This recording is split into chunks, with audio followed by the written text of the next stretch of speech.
পর্যন্ত দীপশিখা উদ্বোধন হবে আজকের এই মহতি অনুষ্ঠান।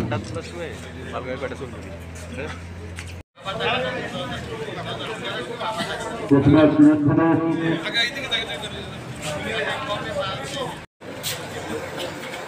এখন আমাদের আজকের উদ্বোধন এবং প্রধান অতিথি সম্মানিত দিদি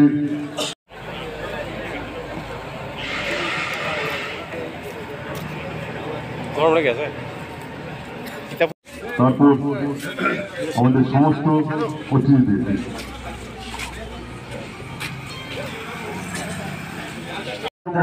সুশান্ত স্যারকে খুব উত্তরে দিয়ে বরণ করে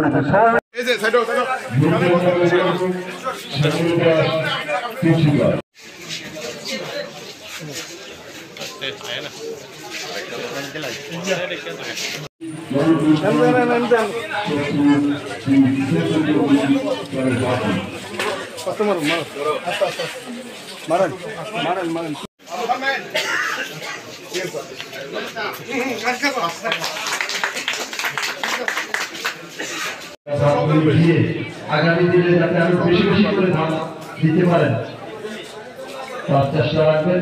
এই আশা ও আকাঙ্ক্ষা বঞ্চনাই হচ্ছে সবচেয়ে বড় রাজনৈতিক হাতিয়ার। মানুষকে বঞ্চনা করে রাখো, মানুষকে অশিক্ষিত করে রাখো, মানুষকে অন্ধকারের মধ্যে রাখো, মানুষ আমার উপর নির্ভরশীল থাকবে, আমার উপর বিশ্বাস করবে।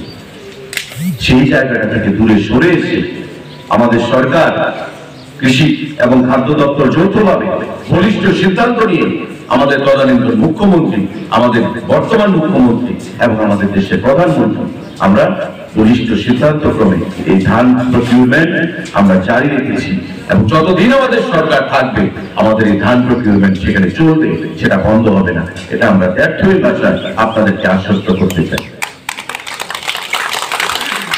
প্রীতম বাবু বলেছেন যে যারা উৎপাদন করছে এই সিস্টেমটা, এই প্রসেসটা কিন্তু তাদের জন্য। আমাদের 12 লক্ষ এমপি ধান উৎপাদন হচ্ছে, সরকার ক্রয় করছে অনলি 50,000 এমপি। একজন 5 এমপির বেশি ধান দিতে পারবে না, কিন্তু বাকি ধানটা যারা আমরা ফরিয়া বলি বা পাইকার বলি, বাকি ধানটা আপনারা সেটা ক্রয় করুন না। সরকারের কাজে যেন ব্যাঘাত না ঘটে, কারণ সরকার একটা এমবিশিয়াস স্কিম এটা, যে কৃষকদেরকে আমরা অর্থ দেব 21 টাকা 83 পয়সা দরে, সেই টাকাটা আপনারা কৃষকের কাছে যেতে দিন। মাননীয় কৃষিমন্ত্রী এবং আমি যৌথভাবে এখন পর্যন্ত দুটো ভার্চুয়াল সেখানে ভিডিও কনফারেন্স করেছি। আমি ব্যক্তিগতভাবে দুটো করেছি, কৃষিমন্ত্রীকে নিয়ে দুটো করেছি। এখানে সেক্রেটারি, ডাইরেক্টর সবাই ছিলেন এবং সারা রাজ্যে যারা এসএরা রয়েছেন, ডেপুটি ডিরেক্টররা রয়েছেন, ফুডের অফিসাররা রয়েছেন, কৃষি দপ্তরের অফিসাররা রয়েছেন, তাদের সঙ্গে আমরা ভিসি করে বলেছি যাতে কোনো কৃষক বাদ না যায়। প্রতিটা মহকুমায় ভিএলডব্লিউদেরকে নিযুক্ত করার জন্য বলা হয়েছে যে প্রতিটা কৃষকের কাছে আপনারা যান, গিয়ে তাদের ধানটা যেন সরকারের কাছে দেয়। কারণ আমাদের লক্ষ্যমাত্রা হচ্ছে শুধু 50,000 এমপি, সারা রাজ্যে 12 লক্ষ এমপি ধান উৎপাদন হচ্ছে, বাকি ধানটা ফরিয়ারা কিনো। কৃষকের কাজটা কৃষক, সরকারের কাজটা সরকারকে করতে দিন। কিন্তু তাতেও আমরা দেখছি যে বিভিন্ন সময় একসঙ্গে টাকা নিয়ে যাচ্ছে ফরিয়ারা, গিয়ে কৃষকদের কাছ থেকে ধানটা ক্রয় করে নিচ্ছে। আর কৃষক ধান ক্রয় করেছে, অর্থ সেখানে তার ক্ষতি হয়েছে বা বৃষ্টিতে ক্ষতি হয়েছে, তার টাকা প্রয়োজন, তার বাড়িতে গিয়ে কৃষকের কাছ থেকে সে ধানটা ক্রয় করে আনছে। তো আমার আহ্বান থাকবে আজকে এই প্যাডি প্রকিউরমেন্ট সেন্টার থেকে যে আমরা যে লক্ষ্যমাত্রা ধার্য রেখেছি আমরা সেটা করতে দিন।